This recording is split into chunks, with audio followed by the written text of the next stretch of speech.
Assalamualaikum warahmatullahi wabarakatuh. Perkenalkan, kami dari kelompok 8 akan menyajikan hasil diskusi kami melalui video presentasi. Perkenalkan, nama saya Andi Kurnia AR. Nama saya Irma Amalia Nasir. Nama saya Siti Nurul Mardila Calmar. Nama saya Muhammad Nur Hidayat Darwis. Nama saya Wisnu Laksaman Ilham. Dan nama saya Gregory Farka Daniel. Ingin mempresentasikan hasil kerja kelompok kami. Selamat menyaksikan. Adapun tujuan yang ingin kami capai dalam makalah kami ini yaitu mengetahui bagaimana perkembangan hukum laut di Indonesia sejak era kemerdekaan. Pembahasan perkembangan hukum laut di Indonesia. Sejak proklamasi kemerdekaan 17 Agustus 1945, wilayah laut Indonesia telah mengalami beberapa kali perubahan. Pada awal berdirinya, Indonesia mengadopsi produk hukum peninggalan Belanda, Ordonansi Laut Tutorial dan Lingkungan Maritim nomor 525 tahun 1939. Ordonansi 1939 membagi wilayah laut Indonesia menjadi laut tutorial dan laut pendalaman. Laut tutorial dinyatakan sebagai wilayah perairan yang membentang ke arah laut sejak jarak 3 mil, laut garis surut pulau-pulau atau bagian-bagian pulau, termasuk karang-karang, batu-batu karang, dan gosong-gosong yang ada di atas permukaan laut.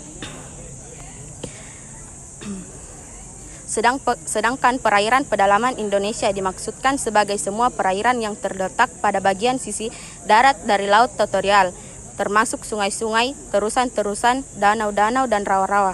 Di luar wilayah perairan tersebut merupakan laut bebas. Di pulau-pulau Nusantara, kondisi bagian perairan ini sering dengan berkembang waktu telah didasari dapat menimbulkan kawanan ekonomi, keamanan, atau bahkan politik. Untuk mengantisipasi timbulnya kerawanan tersebut, maka pada sidang Dewan Menteri pada tanggal 13 Desember 1957 disampaikan pengumuman pemerintahan mengenai wilayah perairan negara Republik Indonesia yang dibacakan oleh Perdana Menteri Insinyur Haji Juanda menyatakan sebagai berikut.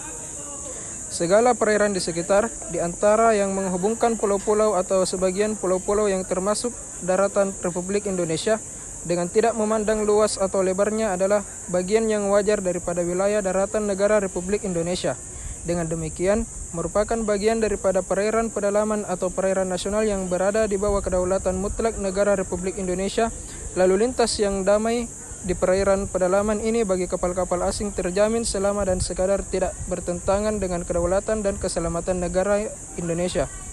Penentuan batas laut 12 mil yang diukur dari garis-garis yang menghubungkan titik terluar pada pulau-pulau negara Republik Indonesia akan ditentukan dengan undang-undang. Selanjutnya, pengumuman pemerintah tersebut dikenal sebagai Deklarasi Juanda. Deklarasi ini dikeluarkan atas dasar pertimbangan-pertimbangan sebagai berikut. Pertama, bentuk geografi Indonesia sebagai suatu negara kepulauan yang terdiri atas beribu-ribu pulau mempunyai sifat dan corak tersendiri. Dua, keutuhan teritorial, dan untuk melindungi kekayaan negara Indonesia, maka semua kepulauan serta laut yang terletak di antaranya harus dianggap sebagai suatu kesatuan yang bulat. Dengan dikeluarkannya Deklarasi Juanda oleh pemerintah Indonesia, maka penentuan batas laut teritorial menurut Ordonansi tentang Laut Teritorial dan Lingkungan Maritim 1939 nomor 442 pasal 1 ayat 1 menjadi tidak berlaku karena ordonansi ini membagi wilayah daratan Indonesia dalam bagian-bagian terpisah dengan teritorialnya sendiri-sendiri. Pendirian pemerintah ini selanjutnya disampaikan pada konferensi internasional mengenai hak-hak atas lautan yang diselenggarakan pada bulan Februari 1998 di Geneva, Swiss. Pada pertemuan tersebut, belum ada keputusan tentang rezim kepulauan di dalam konvensi hukum laut. Walaupun pada saat itu perjuangan untuk memperoleh pengakuan internasional tentang pengaturan laut berdasarkan konsepsi negara kepulauan belum membawa hasil, pemerintah Indonesia tetap konsisten pada kebijakan Deklarasi di Juanda dengan menetapkan UU nomor 4 PRP 1960 tentang perairan Indonesia yang pada intinya menyatakan 1.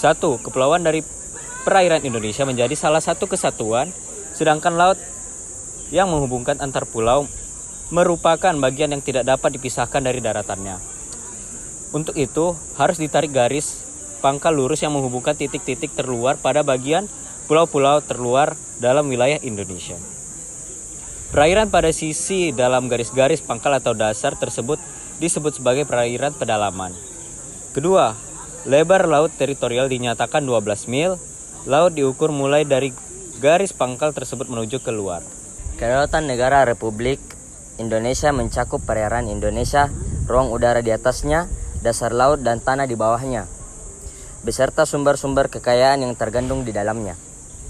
Di perairan pedalaman dijamin hak lintas damai bagi kendaraan air asing yang pengaturannya akan ditentukan tersendiri.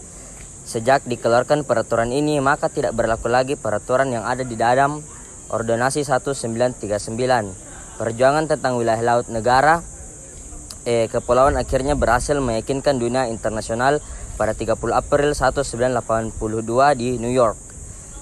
Diadakan konferensi hukum laut yang menghasilkan Konvensi Hukum Laut PBB atau UNCLOS United Nations Convention of the Law of the Sea 3. Pada konferensi ini telah disepakati pengaturan rezim-rezim hukum laut. Salah satunya, keputusan terpenting bagi Indonesia pada konferensi ini adalah pengakuan terhadap bentuk negara kepulauan dengan pengaturan hak dan kewajibannya. Dunia internasional ini ditindaklanjuti dengan diterbitkannya UU nomor 17 tahun 1985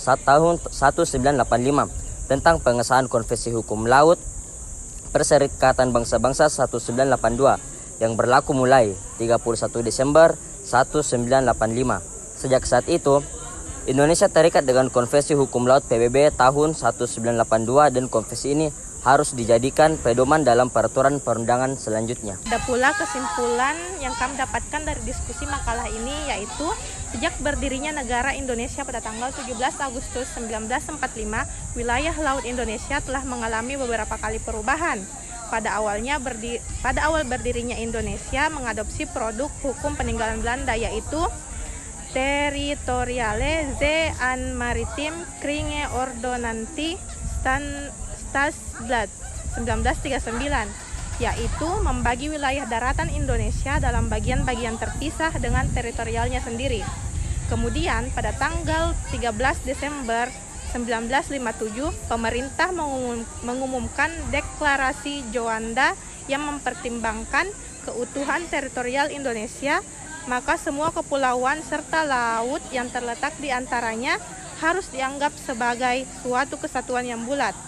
Pada tanggal 30 April 1982 di New York, dalam konferensi Hukum Laut PBB, dunia melalui PBB mengakui wilayah negara kepulauan Indonesia yang tertuang dalam Konferensi Hukum Laut PBB atau United Nations Convention on the Law of the Sea, yaitu UNCLOS.